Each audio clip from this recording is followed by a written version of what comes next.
clear-cut understanding of who owns the data and how do you use it and how do you ensure that you're monetizing on it. Domain expertise. Without this, you will not get anywhere. It will be all generic things where you will not get, there will be no output of that. Okay. When is the customer ready to adopt AI? This is the important part, because I can build a product, but what is it that will drive them to use AI? Is there a use case to use AI? You have to always have clarity of this. Any product you make, right? Is there a use case of that for the customer to use? AI is by default probabilistic. It's not deterministic. Right? I mean, you cannot say it will give you the same output all the time. I mean, depending on some variabilities. If it is, if the customer and you are okay with this premise, then go ahead and build an AI product. If not, there's still time for you to build this confidence. Do you have enough data? That's the first thing. And is the ROI that is the money you are spending on building this model effectively going to give you returns? This is more of a business decision that people will take. And like I told you, there's an iteration timeline. You have to iterate on the product a lot more than what you iterate on regular products. So do you have the patience and time and money to, you don't run out of it. This is not something that I will talk about. Okay. So how did we build our product? Right? That is what is the interesting journey we had. So when we built our enhanced spectroscopy product, right? What we had was, that is our device, right? And this is a sample. We took the sample to the lab. In the sample preparation stuff, we ran the wet lab tests. We got the results, and we got a spectra of the raw data that we have put on the device. Right? The idea was to ensure that how does that signal correlate with this value. Right? Again, there is a whole data exercise there. Right? You have to remove outliers. You have to ensure that there are no data points which are out of the norm. I would say. When I say norm, means there are no outliers there in the data. And then once you have that, you do a lot of smoothing exercise and other stuff, which is, we can talk about, not the part of this talk, but it again is a detailed exercise that we do, and then map it to the values. Now if you put samples on the device, you can get predicted data. Right? And typically the error that you have here, the metrics that you use to understand or to validate the results is the error that you see in the lab and the error that you see in the device. There should be a very less variation in that. When you say very less variation, it depends on the commodity. For moisture, it could be 0.5. For oil content, it could be 0.2, right, or 0.3. For protein content, it could be 0.2, right, depending on the commodity and the parameter that you're using, right. Similar thing we did for the visual device as well. We had taken the samples, you labeled them. See, this is the part of supervised learning, right? You have to label the samples, put them on the device, get your algorithm ready, productize it when you see that you've got good accuracies, right? And you've got good variabilities. This is where is a case study that we had worked with the Telangana government, right? It's part of the Bill and Melinda Gates Foundation.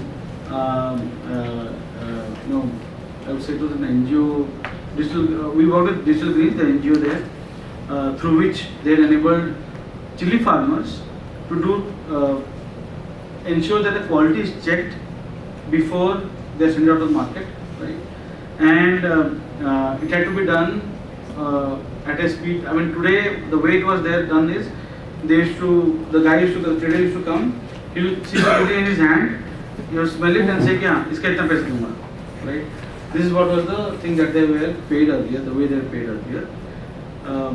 What we did with our exercise, they took since we had a device to get the capsaicin content as well, and extra color content as well, and the physical device for doing the chili pods physical assessment. I mean, you shouldn't have damaged pods, you shouldn't have broken tapes and all that, right?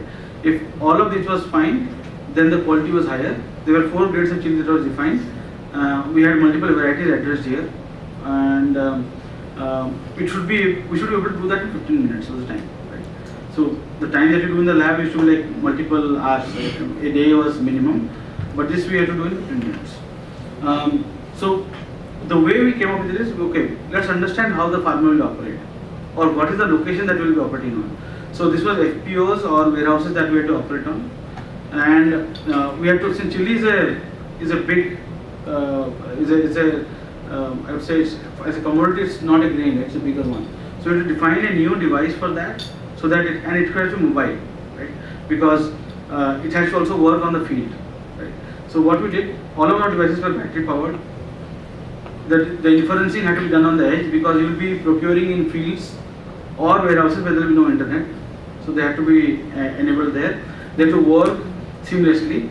And for the physical analysis, what we ensured that everybody has a mobile phone right now. Right? We ensured that the model or the software works on the mobile phone, offline. Right? So that was the few things we took as design considerations. The device was like that. It's a photo box. Right? You have to be frugal in your invention, ensure that it works. We did a few modifications so that lighting and other conditions are addressed there. We ensured that people had a decent mobile phone with a good camera and a decent memory. Right? That's how it worked well for all our products, for all our chili-based products. We fill the sensing layer first. We collect data on that setup, right? Because the setup that we do data collection on, the inferencing has to work on the same setup. Right? It cannot be a different setup. Then you build a model and deploy, and we validate it on multiple inference platforms, which was the desktop, which was the cloud, which was the mobile phone. So this is how it happens, right? And you need to have software layer on top, because what we do use today is a software layer. Right? I mean, mobile phone has software layer. You use Google or something. Right? So everything has to be a software packed solution. IoT is one part of the solution. We build the IoT layer, the AI layer, and on top of that, the software layer is there, which is encapsulating all of it and building it. So I'll show you a demo of what we did.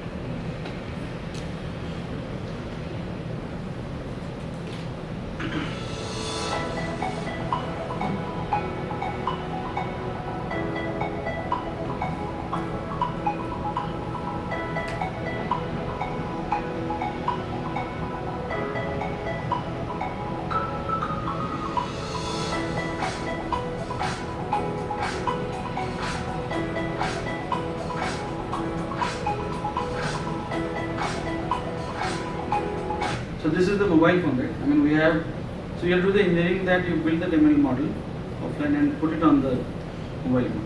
Pack it as an application, an APK or whatever way you think it can be, and then make it available.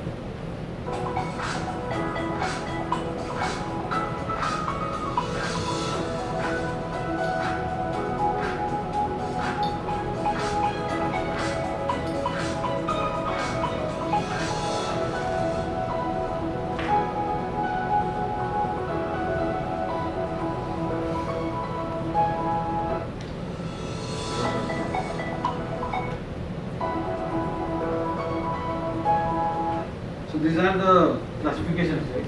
You have damaged discolored pods, good pods, broken pod, foreign matter, and this is MIP is, I think, infested pod. I'm not going to. And this is a broken pod. Right? You have the tip is broken. So you have to ensure that all these things are. So to make it happen, the backend exercise is a bit huge. Right? I mean, you have to collect data. Do the whole iteration we talked about, get the model to better accuracies, and then back it here.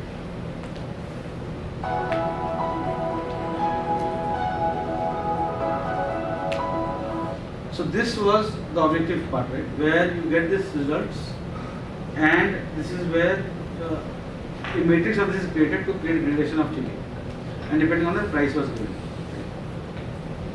So, move to the next slide. This was the impact created on the ground. We saw a 10% increase in profits of the farmers. Right?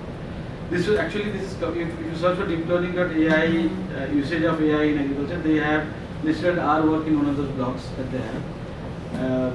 They listed that this is the way AI is creating an impact, and we are working with them even now on the field, and we have expanded it to multiple other communities. So I'll probably show you something that's happening. This is a farmer.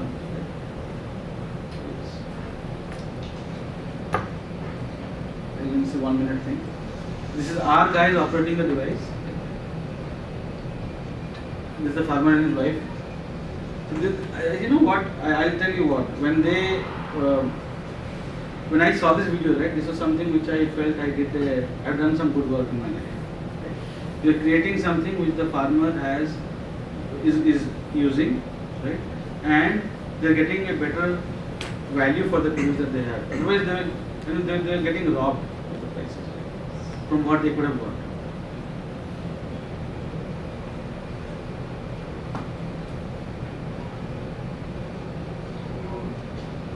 So his details are collected, his names, etc., village, district, right, and then you get this.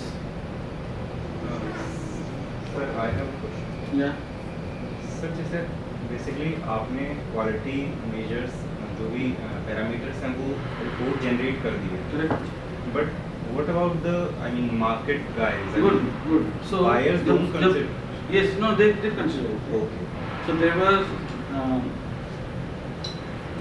I'm not remembering the name of that one. So there were 3 players. One was the soil testing and IPM part, the integrated pest management company who was helping with them on that. We were the quality advisory for the quality pieces. Then the market intelligence part was another part, right? So they used our quality to connect it to the marketplace. Right? That's why they realized the value better. So you need to have all 3. So he used to get this, and we actually improvised on building a good moisture meter for chili, specifically for their purpose. Because chili का ना जब dry chili होती है तो wet chili has green chili has 85% plus moisture, dry chili has less than 10% close moisture.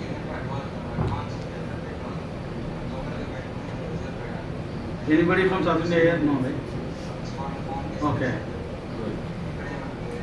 So we did this in Telangana. These apps are available over Play Store or it is paid app? No, this is we Play Store में है for people to download, but they cannot use it without our device and authentication. So once you are registered and we provide the authentication, then you can use it. You will provide this setup also? Yes. Without that, there is no point, right? So this is where they use their moisture meter and stuff. So it is only for chilies or any This example is for chili, but we have devices for vegetables and fruits? Yes. So all are working over the same pattern? See, the technology is, if I say computer vision is the same, and IR is the same, right? But the way that you model and build things is different. So this is the moisture meter for chili, right? You get it instantly. Moisture meter is very fast, 10 seconds. So yes, I will not. So I talked to you. This was a good story. We did a lot of work. Solution worked well on the ground, right? But you know the challenge I can tell you is there are a lot of varieties of chili. Right? We could address a few of them, and we keep on adding to the varieties. I mean, we'll have to keep on adding so that this works. Can it detect the color also? Some people are mixing the colors Yes. artificially. So that's the adulteration part, right? Because it will be good if we can improve the food quality. Yes. So we are actually working on it. We have a solution for adulteration, right, which is an application of unsupervised learning to this method. Lot of vegetables are coming with colors. Yes, that is a bit different than this. See, people use lead chromate in turmeric, Yes. right? People use this is red. I'm not remembering the name of that for in chili to increase make it better, right? So we are building solutions for that also, for adulteration part. That will be revolutionary. Yes. Will change. We expect it to. Let's see. Sir, do you have any devices which can tell us about the pesticides? We are so the thing is Okay, so this is a very important aspect, right? Every technology has its own limitations. So if I want to do everything with NIR, I don't think it's possible, because NIR can do organic bonds very well, right? You can, if you look at a CH bond or CO bond or NN bond or CN bond,